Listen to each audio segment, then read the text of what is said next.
नमस्कार दोस्तों, media dictionary में आप सभी का बहुत बहुत स्वागत है। मैं हूं प्रोफेसर भावना और सबसे पहले तो आप सभी को धनतेरस की ढेर सारी शुभकामनाएं। और दिवाली बस करीब है तो दीपावली की भी एडवांस में ढेर सारी शुभकामनाएं। ये जो दीपों का त्यौहार है, ये ऊर्जा, उत्साह और उमंग का जो त्यौहार है, आपकी ज़िंदगी में ढेर सारी खुशहाली लेकर आए, खुशियां लेकर आए, यही शुभकामना है मेरी।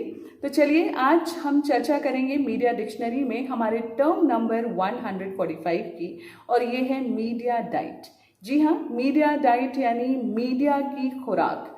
तो मीडिया के कंटेंट को हम सूचना, शिक्षा, मनोरंजन के रूप में जो कंज्यूम करते हैं, ग्रहण करते हैं, देखकर, सुनकर, पढ़कर, उससे ही मीडिया डाइट कहा जाता है या मीडिया की खुराक आप कह सकते हैं।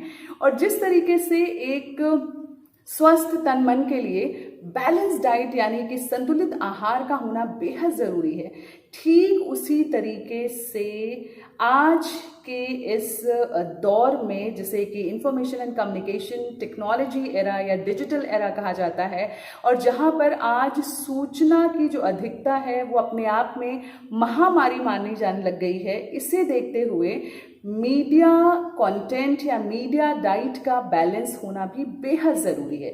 यानी जब हम बैलेंस मीडिया डाइट की बात कर रहे हैं तो इसका मतलब ये है कि आप सिर्फ मीडिया या सोशल मीडिया प्लेटफॉर्म्स का इस्तेमाल सिर्फ एंटरटेनमेंट के लिए ना करें, सिर्फ फनी वीडियोस या फिर रील्स देखने के लिए ना करें, और सिर्फ आप गेम्स उस पर ना खेलें, बल्कि आप नॉलेज बढ़ाने के लिए पॉलिटिकल पार्टिसिपेशन, सिविक एंगेजमेंट में भी इसका इस्तेमाल करें और इसके बारे में सोचें।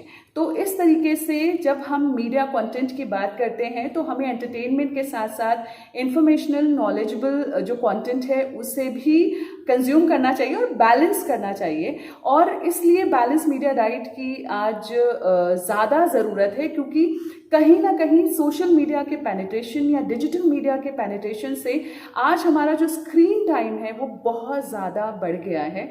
और सिर्फ युवाओं के साथ ही ये समस्या नहीं है, बल्कि जो लोग भी मोबाइल फ़ोन के ज़रिए इस डिजिटल वर्ल्ड से जुड़ रहे हैं, क्योंकि ये जो डिजिटल वर्ल्ड है ये बहुत ही इमर्सिव है, बहुत एंगेजिंग है। आपको लगता है सिर्फ 2 मिनट के लिए मैं फेसबुक का इस्तेमाल करूँगा, 2 मिनट के लिए मैं इंस्टाग्राम पे जाके बस फटाफट अपनी चीज़ों को शेयर करूँगा और आ जाऊँगा, और ऐसा कभी नहीं होता है। आपका कब 1 घंटा 2 घंटा वहाँ निकल जाता है पता ही नहीं चलता है। इसलिए मीडिया डाइट को प्रैक्टिस करने की ज़रूरत है और एक हेल्दी मीडिया डाइट लेने की ज़रूरत है।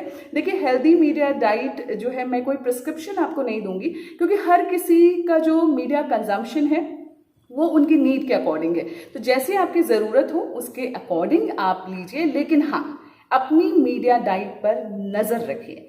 अगर मैं मनुष्य की बात करूं तो मनुष्यों में विचारों को समझने की ताकत होती है, और इसी वजह से जो दूसरे जीव हैं उनसे मनुष्य कहीं अधिक बेहतर माना गया है। यहाँ पर मैं जो सेपियंस फेम राइटर हैं जिनका नाम है युवाल नोआ हरारी, उनको कोट करना चाहती हूँ। उन्होंने कितने अच्छे से इस बात को समझाया है कि किस तरीके से मनुष्य जो है वो विचारशील है, विचारों से प्रभावित होता है। और उदाहरण उन्होंने ये दिया कि अगर आप एक बंदर से केला मांगेंगे और अगर आप उसको ये कहते हैं कि अगर वो उसे केला देगा तो उसे जन्नत नसीब होगी और बहुत सारे केले उसे मिलेंगे, उसके बावजूद भी बंदर आपको केला नहीं देगा। लेकिन अगर इसी के साथ आप इस चीज़ को किसी इंसान से कहते हैं, उसे इस लोक के साथ साथ परलोक का लालच देंगे, तो पूरी संभावना है कि वो आपकी बात से प्रभावित हो, आपके विचार से प्रभावित हो और अपना सामान आपको दे दे। अगर उसके पास केले हैं तो वो आपको दे दे। इसका मतलब क्या हुआ? इसका मतलब ये है कि इंसान विचारों से प्रभावित होता है, और मीडिया में लोगों को प्रभावित करने की क्षमता होती है। मीडिया लोगों को सूचित, शिक्षित करने के साथ साथ, लोगों का मनोरंजन करने के साथ साथ उनको प्रभावित भी करता है, उनकी जो निर्णय लेने की क्षमता होती है उसको प्रभावित करता है।